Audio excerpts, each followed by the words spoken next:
So here's the verse section for Blackbird. This is what I call the complicated part. It's got this passage of chords right here at the 3rd and 5th fret.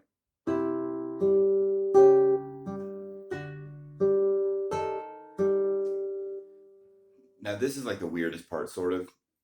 You've got the 3rd and 5th fret held down on the 5th string and the 2nd string, and for these 4 chords right here,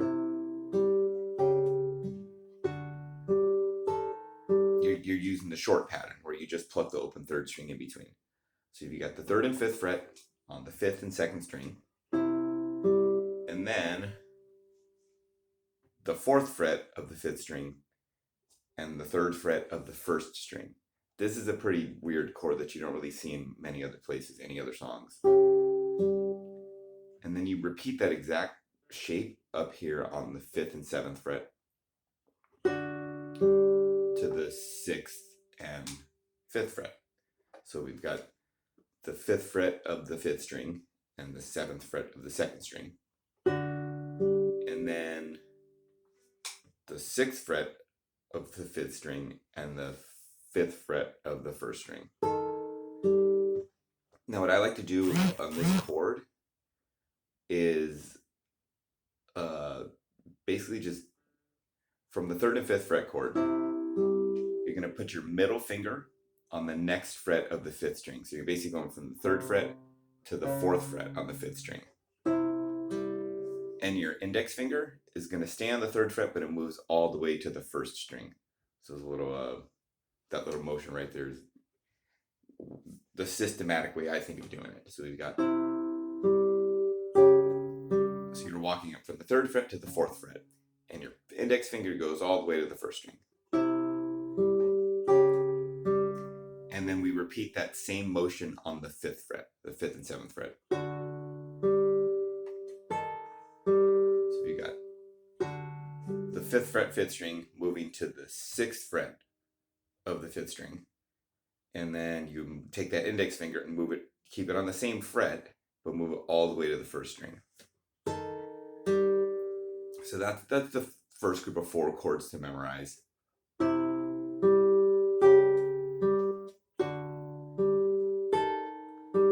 And then we do the long pattern on 2 different shapes.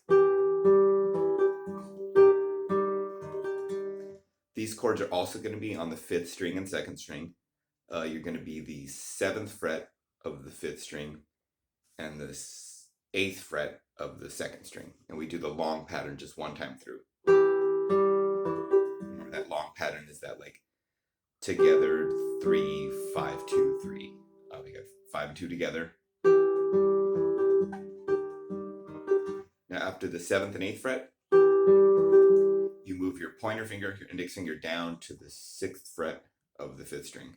So you're just moving 1 fret down with 1 finger, and then your pinky or whatever your finger you're using on the 8th fret stays the same. So up here you're going from 7 down to 6. And then we go backwards with a couple of these weird shapes. So the next after that is 5th and 7th fret again, with now we're back to the short pattern here. And then this weird chord, 4th fret of the 5th string, and then 3rd fret of the 1st string. There's all names for these chords, but not super important. And this in particular is not that important. It's sort of a passing chord in between this 3rd fret to the 5th fret.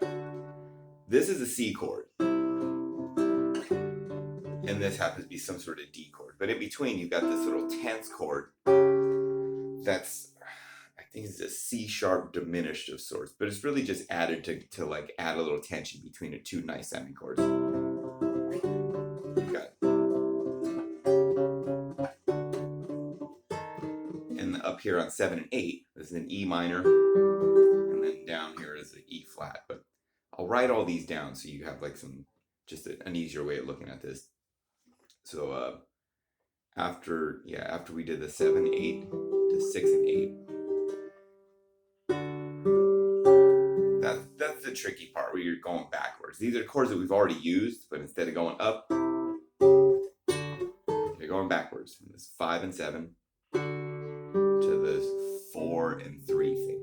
And remember this, the third fret is on the first string. These chords are like, these little diminished chords are the only place in the song where you're actually using the first string. And then after that, that's the complicated part, I think. After that, it's like the next part of this. Still part of the verse, but it's a little easier. Now here you're going to use the long pattern for all these chords.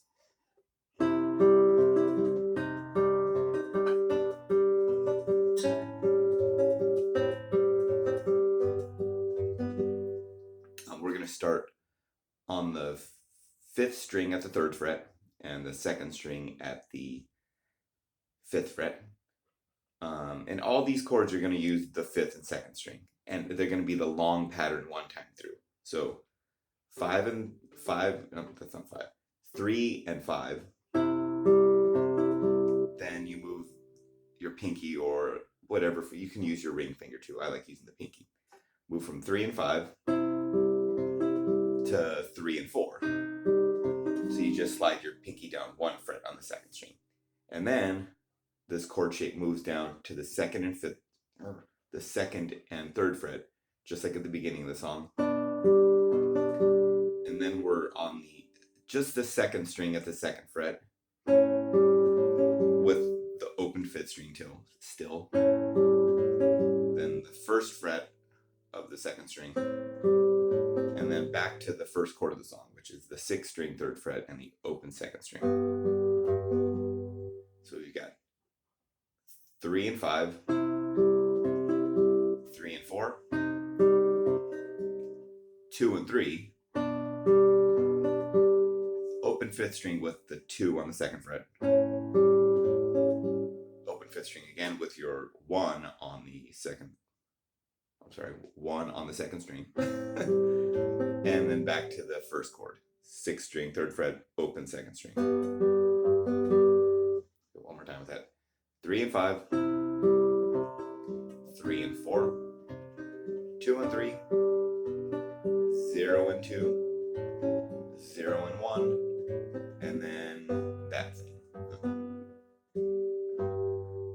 The zeros I'm referring to would be the open 5th string here on these.